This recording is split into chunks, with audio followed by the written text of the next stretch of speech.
안녕하십니까, 강비수 세무사입니다.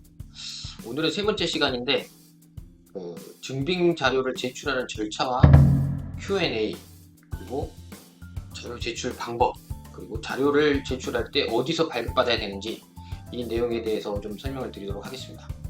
일단 오늘 기본서죠. 부동산 실거래조사 안내문 기본서를 설명드리도록 하겠습니다. 이제 상담하다 보면 이게 한국부동산원에 이 자료를 직접 갖다 내야 되는지, 뭐 우편으로 내야 되는지, 뭐 메일로 내야 되는지 이렇게 계속 물어보시는 분도 있거든요. 근데 뭐 우편도 되고 메일도 되고 뭐 팩스도 되고 다 되는데 가장 간단한 거는 사실 홈페이지에서 다운받는 겁니다.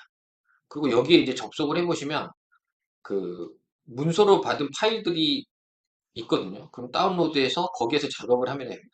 그러니까 예를 들어서 이제 서면으로 어쨌든 서류를 받기 때문에 거기에 다 써가지고 틀리면 지우고 다시 쓰고 막 이렇게 하잖아요. 그렇게 할 게 아니라 여기에 들어가셔가지고 다운로드를 받으면 한글 파일이 있어요. 그럼 한글 파일에 작성해서 뭐 수정할 거 수정하고 마지막으로 도장 찍고 스캔해서 그냥 파일로 업로드하면 됩니다. 그러니까 간단하거든요.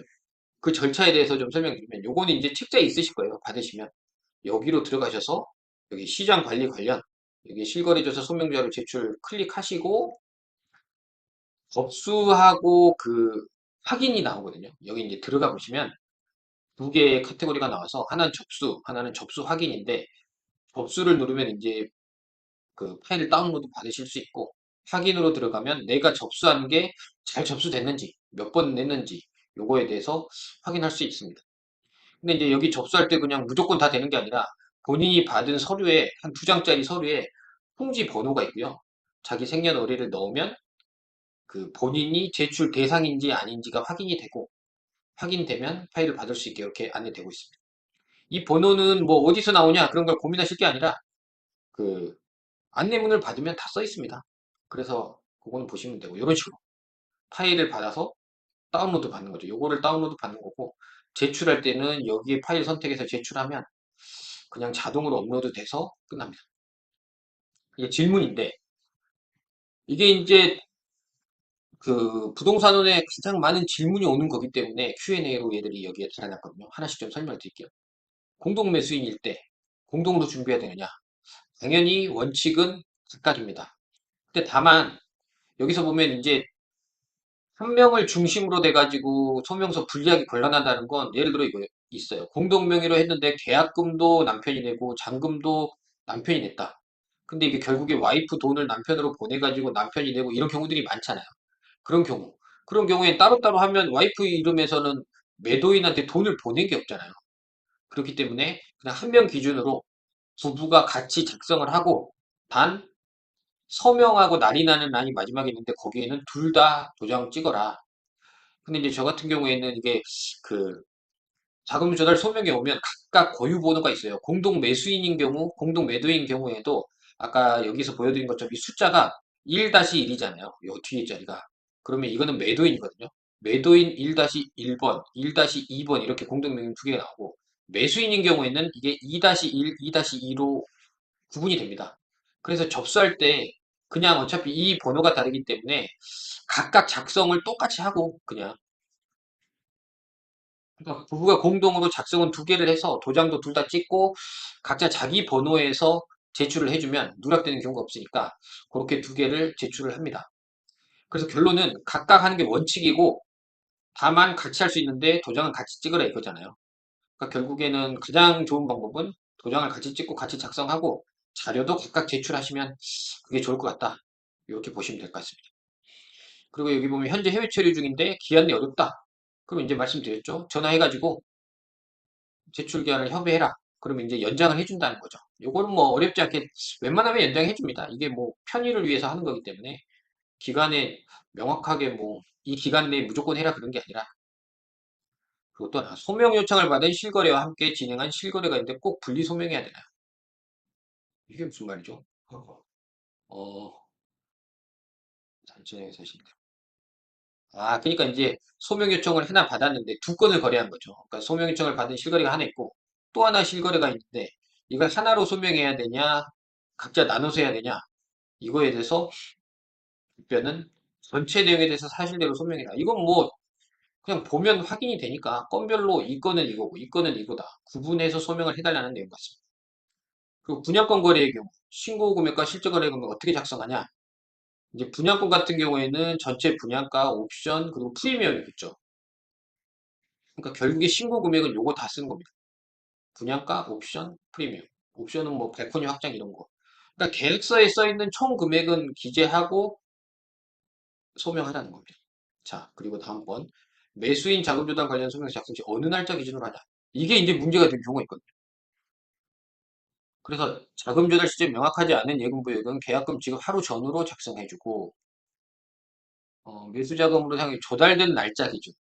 대출 같은 경우에는 대출 받은 날, 계좌 입금은 계좌 입금한 날, 요 날짜를 기준으로 쓰라는 거죠. 이거 뭐 당연한 소리 같고요.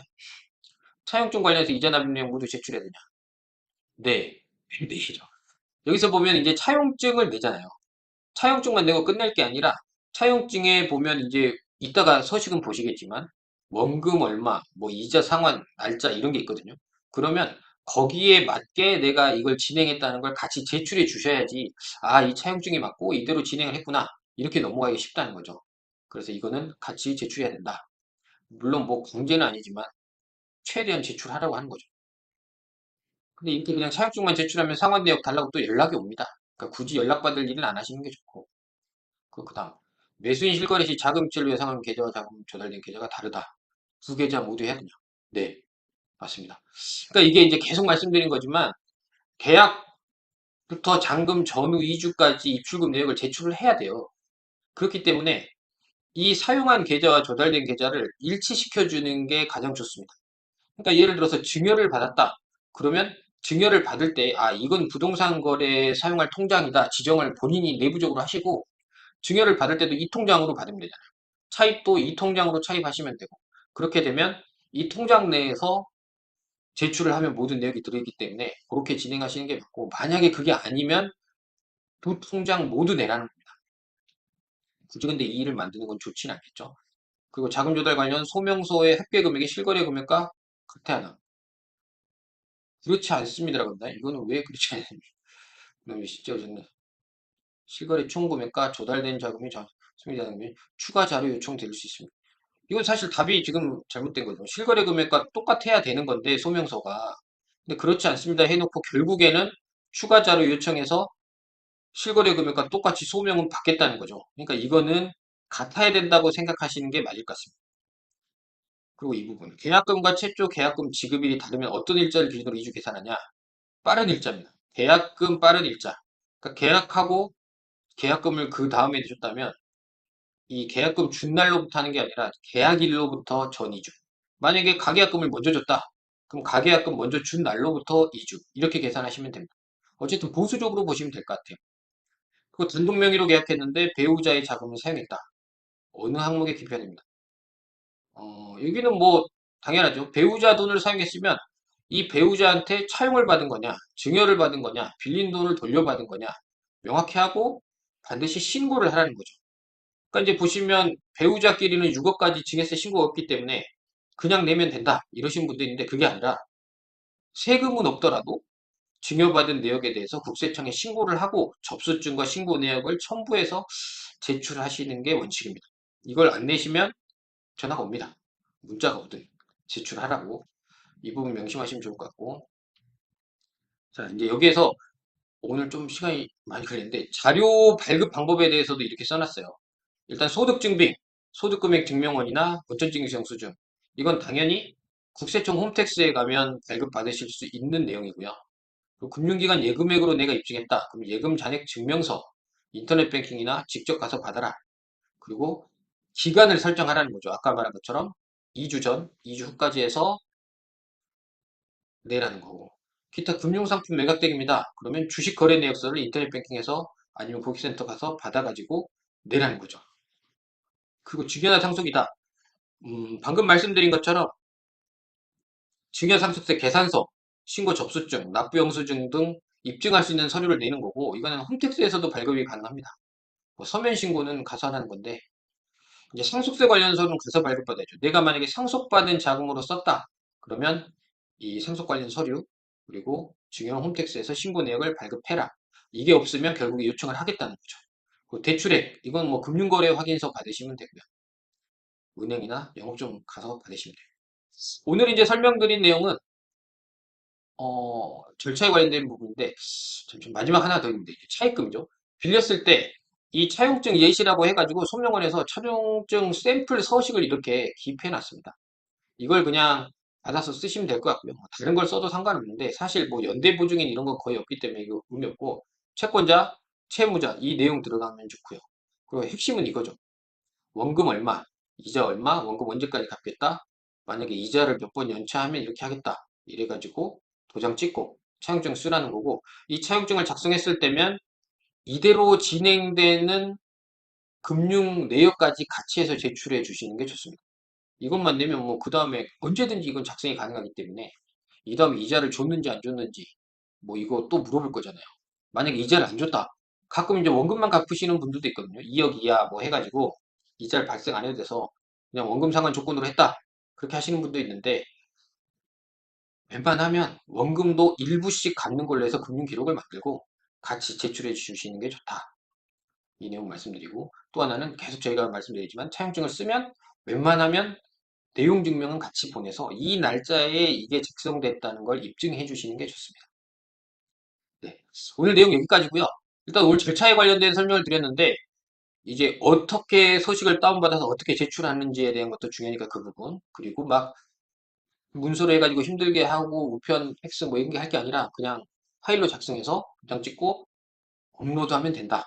그리고 서식은 어디에서 다운받으시면 된다. 이 내용들에 대해서 좀 숙지하시고 진행하시면 될 것 같습니다. 다음 시간에는 이제 작성 방법에 대해서 구체적으로 이제 또 예시된 부분들을 하나씩 설명드리면서 풀어가도록 하겠습니다. 감사합니다.